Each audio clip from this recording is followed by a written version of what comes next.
Hi friends, welcome to Karanya's kitchen. Karanya's కిచెన్లో ఈరోజు వీడియోలో లడ్డూల్లో అలాగే దూద్ పేడ లాంటిలో వాటిల్లో ఉపయోగించే తగర్ లేదంటే బూరా అని కూడా అంటారు. సో ఇది ఎలా ప్రిపేర్ చేసుకోవచ్చో చూపించబోతున్నాను. ఇంట్లోనే చాలా సింపుల్గా చేసుకోవచ్చు, బయట కొనుక్కోవాల్సిన అవసరం ఏం లేదు. అందుకోసం స్టవ్ మీద ఒక కడాయిని పెట్టుకోండి. అందులోకి నేనైతే 2 కప్పుల పంచదారతో చేస్తున్నాను. మీరు మీకు తగ్గట్లుగా తీసుకోండి. 2 కప్పుల వరకు పంచదార వేసుకుని 1 కప్పు నీళ్ళని పోసుకుని ఫ్లేమ్ని మీడియం టు హై అడ్జస్ట్ చేసుకుంటూ మధ్య మధ్యలో కలుపుకుంటూ ఫస్ట్ పంచదారని కరగనివ్వండి. పంచదార కరిగేంత వరకు ఫ్లేమ్ని వీలైనంత వరకు తగ్గించి పెట్టుకోండి. ఆ తర్వాత కావాలంటే హై ఫ్లేమ్లో పెట్టుకుని కూడా ఉడికించుకోవచ్చు. ప్రాసెస్ అంతా ఫాస్ట్గానే అయిపోతుంది. సో చూడండి, ఈ విధంగా పంచదార కరిగిన తర్వాత నేను తీసుకున్న పంచదార అనేది చాలా బాగుంది, క్లియర్గా ఉందన్నమాట. ఒకవేళ మీరు తీసుకున్నది కొంచెం క్వాలిటీ తక్కువైనా లేదంటే డస్ట్ ఉంది అని అనిపించినా ఇందులోకి ఇలా ఒక చిన్న గుంట గరిటెడు పాలు పోసుకోండి. పాలు పోయడం వల్ల అందులో ఉన్న డస్ట్ అంతా కూడా పైకి వచ్చేస్తుంది. అండ్ పాలు పోసేటప్పుడు కాస్త ఫ్లేమ్ని తగ్గించండి, ఎందుకంటే పొంగు వస్తుంది అనమాట. మీరు చూడొచ్చు, ఎక్కడ కూడా మట్టి కానీ నల్లగా రావడం కానీ అలాంటిది ఏం లేదు. గరిటెతో కూడా తీసి చూపిస్తున్నాను, క్లియర్గా ఉంది. ఒకవేళ మీకు కొంచెం పంచదార బాగాలేదు అని అనిపిస్తే కొద్దిగా పాలు పోసుకోండి, ఆ డస్ట్ అంతా కూడా పోతుంది.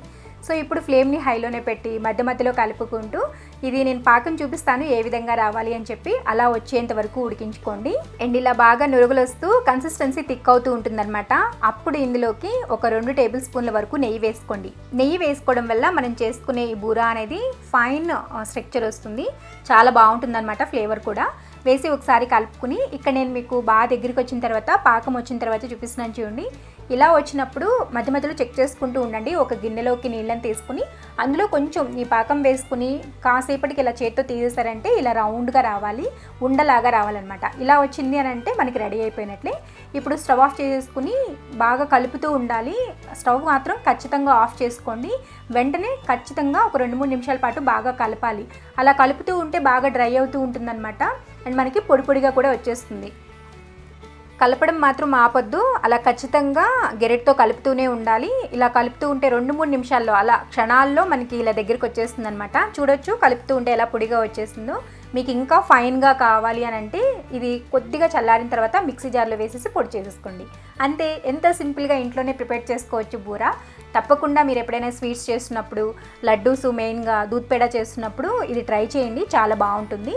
మీరు ఇలా ప్రిపేర్ చేసుకుని ఏదైనా ఎయిటెడ్గా ఉండే డబ్బాలో పెట్టుకున్నారంటే 2-3 నెలల వరకు నిల్వ కూడా చేసుకోవచ్చు. చూసారు కదా ఎంత సింపుల్గా బూరాని ఇంట్లోనే ఎలా ప్రిపేర్ చేసుకోవచ్చో. మీకు ఎప్పుడైనా యూజ్ అయితే ట్రై చేయండి. దీన్ని ట్రై చేశాక మీకు ఎలా వచ్చిందో కూడా కింద కామెంట్ చేయండి. మీకు ఈ వీడియో కానీ నచ్చినట్లయితే ఈ వీడియోని ఒక లైక్ చేసి ఈ వీడియోని మీ ఫ్రెండ్స్ రిలేటివ్స్కి షేర్ చేయండి. మరిన్ని యమ్మీ అండ్ టేస్టీ రెసిపీస్ కోసం కారణ్యాస్ కిచెన్ని సబ్స్క్రైబ్ చేసుకోండి.